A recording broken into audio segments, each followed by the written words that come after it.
Mr. and Mrs. Henty had grown up in the historical town of Avis. Joe's parents had moved there from Brighton long before having him, and Daisy had moved into his street when she was just 7.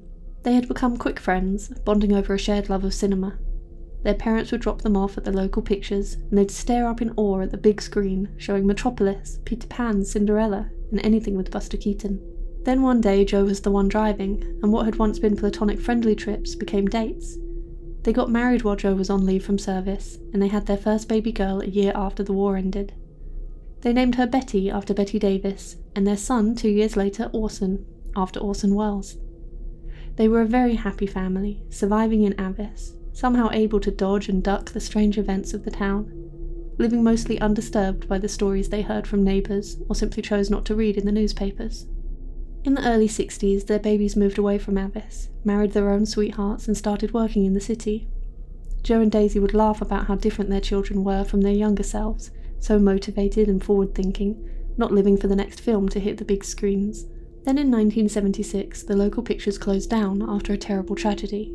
2 cigarette girls were found hanging in the projector room. Suicide was presumed, but witnesses said they saw a group of people leaving the cinema in the early hours of the previous night. They closed for the investigation and never opened again.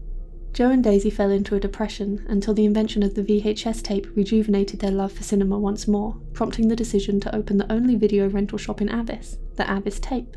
The only commercial property they could afford was on Estridge Street on the outskirts of town. It took over a half an hour to walk into the centre of town, where people looked vaguely normal and you could get a fry-up and tea in a cafe. And their house was another 30 minutes walk on the other side of that, but it was worth it to be surrounded by little plastic boxes of joy. Joe lived to recommend films to customers, organise the shelves by detailed subgenres only he really understood, and make money out of something he loved more than anything, besides his babies and his wife, of course. Daisy loved decorating the aisles for different holidays and making cutely personalised Be Kind Rewind cards to go inside the video cases. The Avis Tape was sandwiched between 2 real estate agents' offices whose employees always looked glum in their attempts to sell houses in a town no sane person would want to live in. Directly opposite was a shop they watched with intrigue but never thought to go inside. It was one of those shops that never really looked open, too dark inside, no employees to be seen, strange odds and ends in the window and a regular clientele of freaky-looking people. "Look, Joe, here's one with a top hat," said Daisy, sitting on the wide ledge beside the window as she rewound returned tapes and sipped on her tea. "That's a choice," said Joe as he organised this week's staff picks shelf, The Shining and The Changeling looking out of sorts beside Airplane and Stir Crazy. "He's just come out without it. He must have sold it to the shop. Or forgotten it." "If you were going to walk around in public in a top hat, do you think you'd ever forget you weren't wearing it?" "I hope I'd forget to go out," he replied, and came to sit next to her and pick up his tea. "We're not very busy today," said Daisy. "Wait till Halloween," he said. "All the kids will come in then. Maybe we could go over and have a look, see if they're selling the top hat."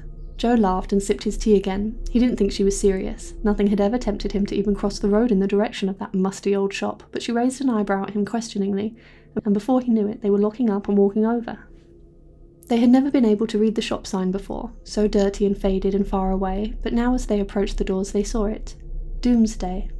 "That's a bit grim," said Daisy with an exaggerated shiver as they pulled open the door and the sound of a shop bell rang out into the silence of the darkened shop. It was longer inside, stretching back too far to see, with aisles of strange knickknacks and antiquities. Daisy pulled forward a dusty box and started leafing through black and white postcards and photographs. "Oh look, that's the Cray before they built that big Asda. Oh, it's old. Look at the date, 1910. We should bring our old pictures, make some room in the living room." Daisy laughed and hit his shoulder playfully before the shopkeeper popped up from behind the shelf and pulled back the box. "Oh!" jumped Daisy, stepping closer to Joe as they both looked upon the strange man. "Phantasmagoria," he whispered menacingly. "Excuse me?" asked Joe, bewildered. "That's what you want, a phantasmagoria. I've got one, you're lucky." "Oh, we don't want anything," replied Daisy. "We're just looking." "Makes me sick. Not a museum. Don't come in here just looking." "All right," said Joe, and he started to move back towards the door with Daisy ahead of him. "Horrible old bastard," she whispered, before reaching the door and stepping outside. "Ugh, I might have bought something if he'd given us half a chance." "Our fault for going in. Looks from a distance like exactly what it was inside."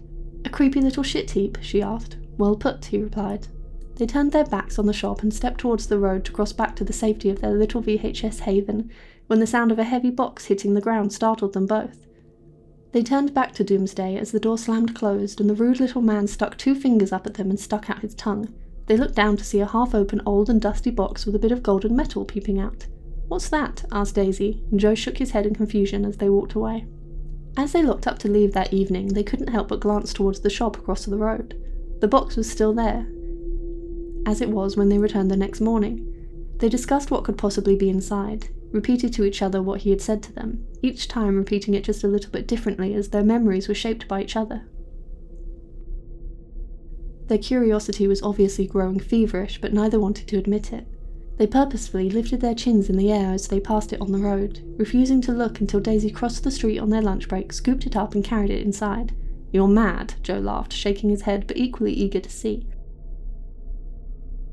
"It's a bit damp. I hope it's not something gone bad." It looked metal. They unfolded the cardboard doors and peered down into the box where a strange metal object, a Frankenstein mishmash of Bolex camera and old coal fire, peered back at them. "What's that?" asked Daisy. "Junk," replied Joe. Perhaps it's just some old rubbish he was throwing out." "Phantasmagoria," whispered a voice on the wind, or perhaps just in their heads. "What is phantasmagoria?" Joe lifted it out of the box and stood it upright. It was jarring and uncanny. It looked familiar but also like nothing they had ever seen before. "There's a little box too," said Daisy, lifting out a small wooden box and sliding it open to reveal little glass circles with odd pictures painted onto them. "Like little stained glass windows," she said. "I think they're slides, like you'd put under a microscope," replied Joe as he opened a small door at the back of the contraption to reveal a compartment hiding a glass oil lamp. "It's like an antique projector." Daisy's eyes lit up as her hands came together in a silent clapping motion. "Ooh, what fun!" she said, flipping more rapidly through the slides till she found something she liked. They were pretty generic images: a jester juggling, a boy jumping on the back of a donkey, a little girl with a skipping rope.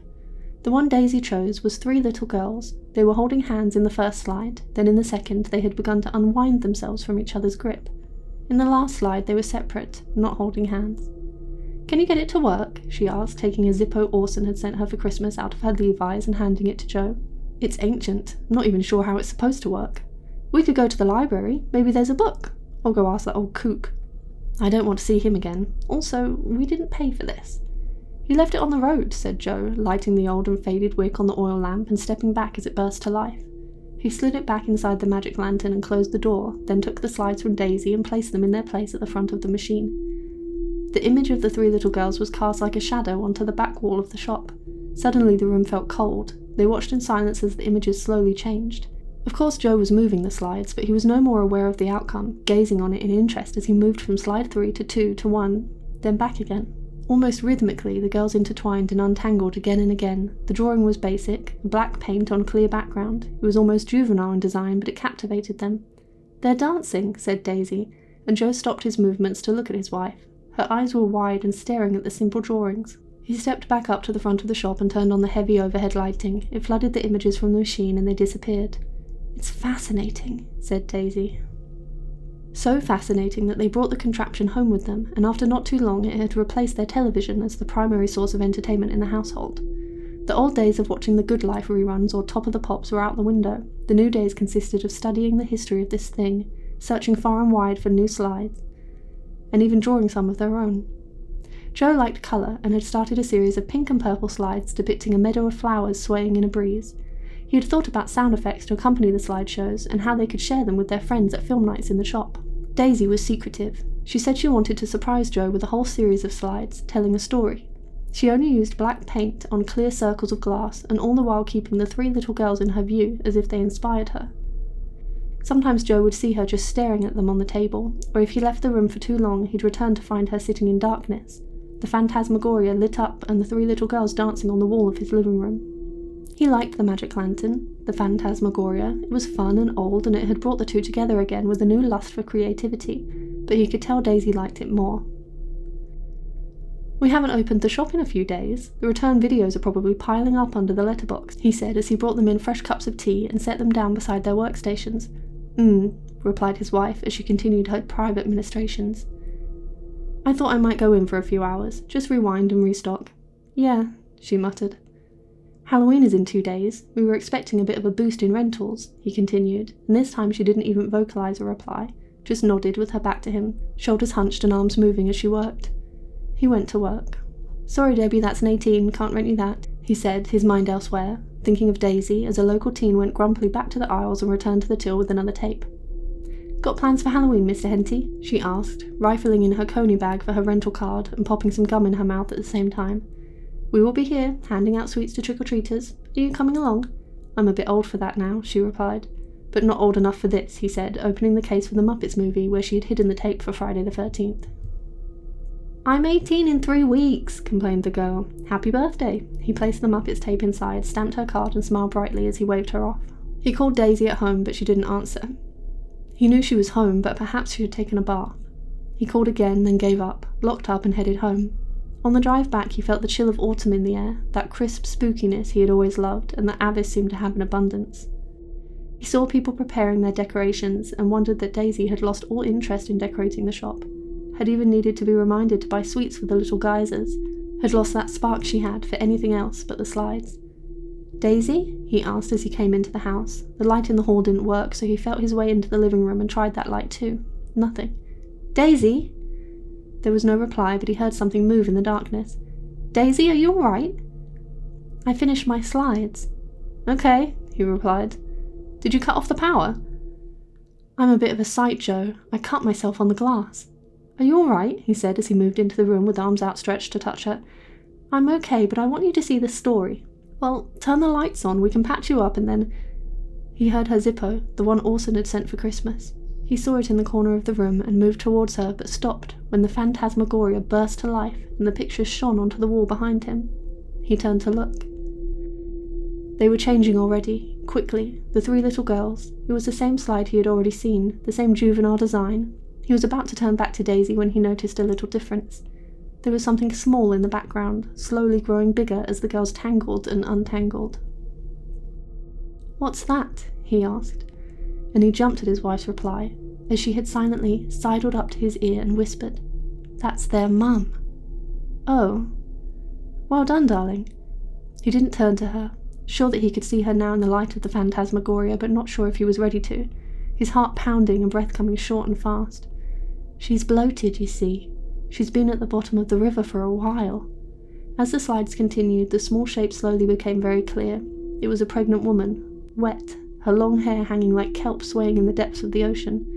"Who's turning the slides?" he asked, tears prickling at the corners of his eyes. "The girls," she replied. He felt her hands on him now, one grasped tightly to his forearm as if to let go would mean disaster, her other hand winding in the hair at the back of his head. Her cheek touched his as she watched the wall along with him. He felt that it was wet, and wondered if it was sweat or blood. "Daisy?" he asked. "Shh, she's coming," she said.